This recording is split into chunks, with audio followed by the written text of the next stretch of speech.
A survivor of domestic violence herself, Linda Perez, CEO of the Shade Tree, is our guest this week on Nevada Week in Person.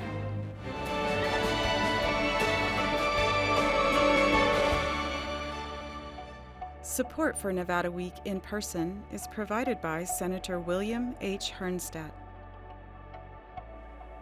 Welcome to Nevada Week in Person. I'm Amber Renee Dixon. According to the Centers for Disease Control and Prevention, 1 in 4 women has experienced domestic violence.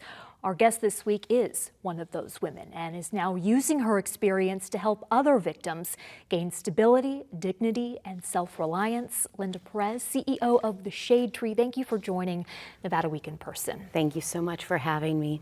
For those who don't know, the Shade Tree is a domestic violence shelter and resource center. Yes. I'd like to start with your own story of domestic violence. Yes, thank you so much for having me, and I love the opportunity to bring awareness and to be able to use my voice to show other women and victims out there that it happens to anybody, it can happen to anybody, and you're not alone. For example, I am a survivor and I have grown up in a domestic violence home. As I mentioned, for children and the youth, it's so important to bring awareness to them. Growing up in a domestic violence home, that was normal to me, and that carried through in my adulthood with being a victim as well, because that's what I knew. That's what relationships looked like that was healthy to me. Had you been approached as a child about domestic violence, do you think you would have realized it was happening in your own home? I really truly believe that if there were programs in my school educating and just bringing awareness and showing signs, and if we had counselors in our school at the time, I think it would have been very different for me. I think I could have been educated and also educated my family. What about your own experience with domestic violence can people learn from? Who was this person that was your abuser?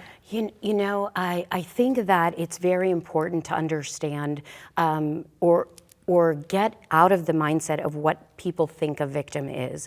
I was very educated at the time. I had a career. He was a doctor, and I think it's very important for people to understand that domestic violence does not discriminate. It happens in every culture, in every financial situation, education-wise, religion, and I think people need to really understand that. The statistics are 1 in 4 women and 1 in 7 men. And if you just think about those numbers and think about your circle of family and friends, that means either you, someone you know, someone you love, has or will be affected by domestic violence in their lifetime if we don't start talking about it, if we don't start educating our families. And my experience was all private. No one knew about what I was going through. I went to work every day. I was working on my master's degree. All of those things were things that nobody knew about. And it was because I kept it to myself for shame, but also because I loved this person.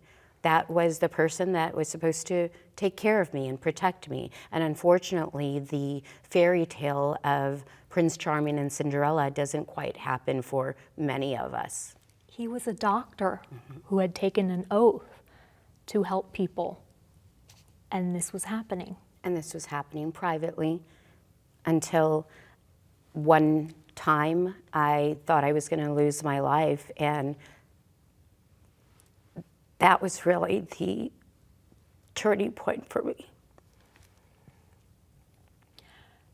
Not everyone gets a turning point, unfortunately.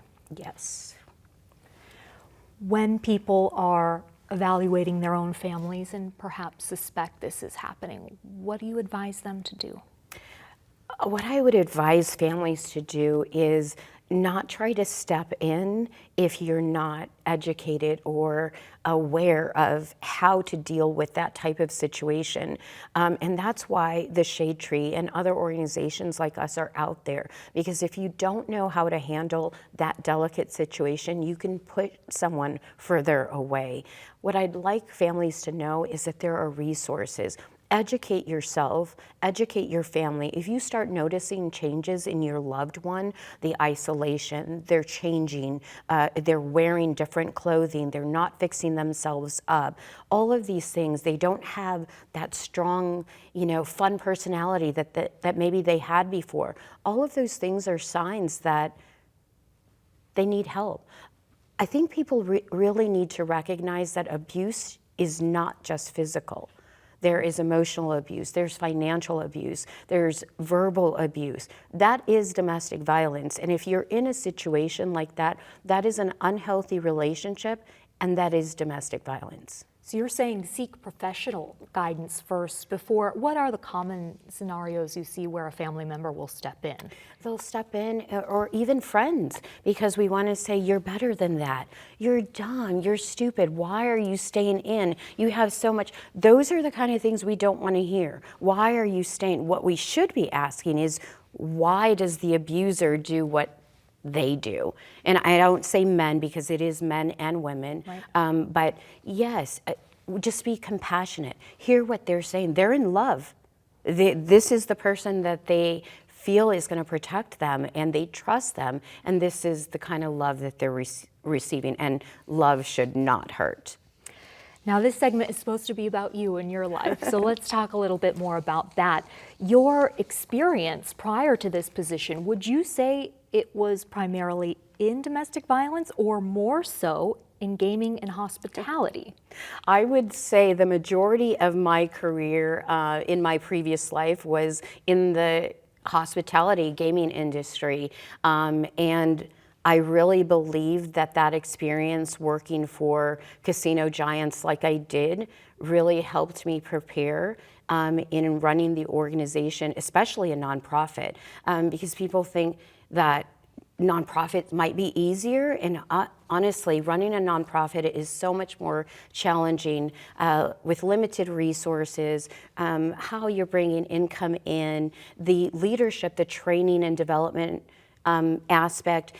I have, at the Shade Tree and in my previous shelter, wanted so much to develop leadership development and training, because it is so important for me. I won't always be leading the Shade Tree, but I will always be in this work, and I want to make sure that the Shade Tree is set up for succession planning after me, my directors after them, because I believe that is how the Shade Tree is going to continue to provide services to our community. To survive. And when I say gaming and hospitality, this was not in Las Vegas. No. It was in Indiana. Yes. So yes, I'm originally from the Midwest. I finally made 5 years here in Vegas this December, which I'm so happy to live here. I love being here, and this is where I definitely will stay, and bring the rest of my family here too. But yes, my original career is in the Midwest, in the casinos, when all the casinos opened up out there. So okay, and you did work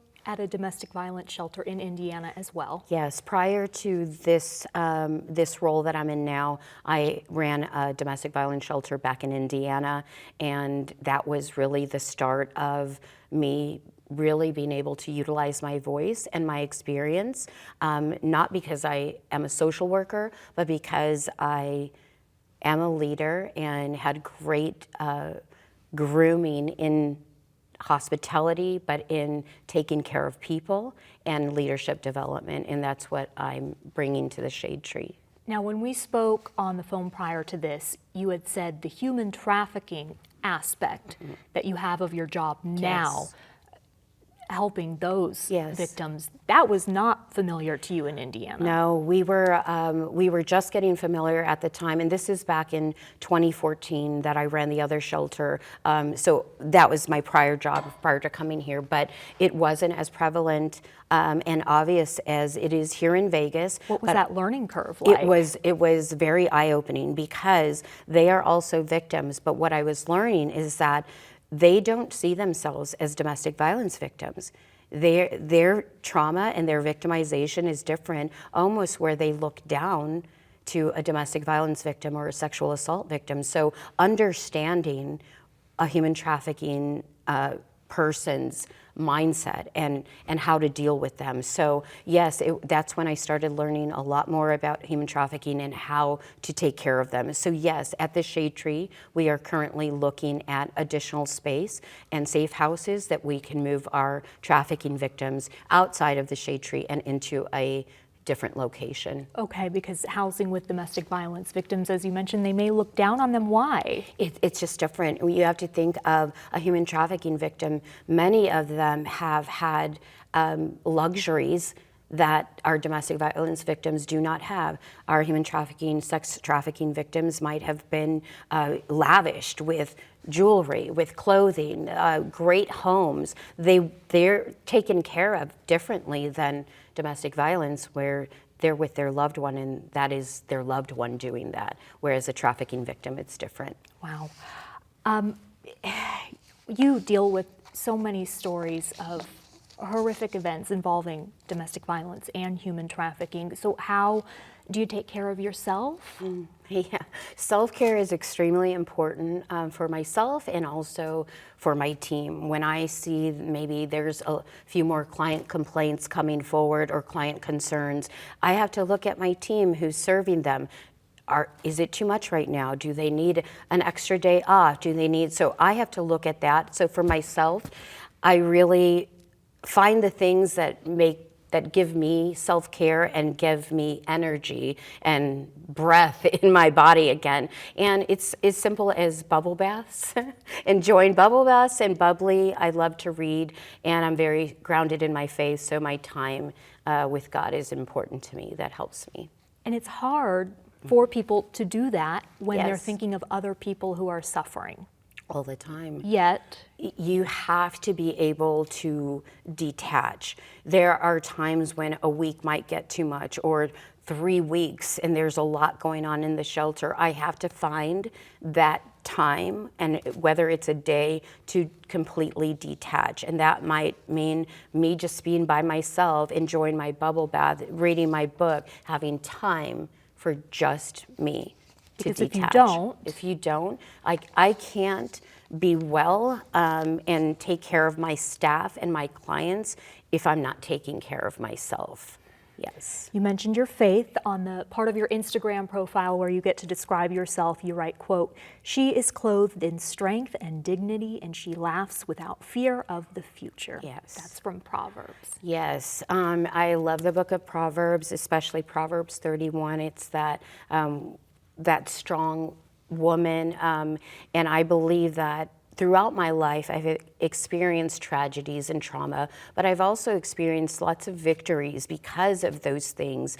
And I just move forward with, there's always going to be fear of the unknown, but we push through. And I know who I am in how I love, how I give, how I interact with people, and I just want to make sure at the end of my life that God says, yes, you've done good work and I'm proud of you. Last thing, and you got to keep it quick because we're running out of time. One of your hashtags on that Instagram is Pitbull Mom. Yes. Why is it important for you to identify yourself as a Pitbull Mom? You know, pit bulls, I think that they are so misunderstood, and it really does have to do with how they are brought up and those experiences, right? So just like all of us, and I believe that they deserve second chances and they deserve to be in homes where they can really thrive, and they are really the best dogs that I've ever had. So yes, I am a pit bull mom, and it's so funny because Domestic Violence Awareness Month is October. It's also Pit Bull Awareness Month as well.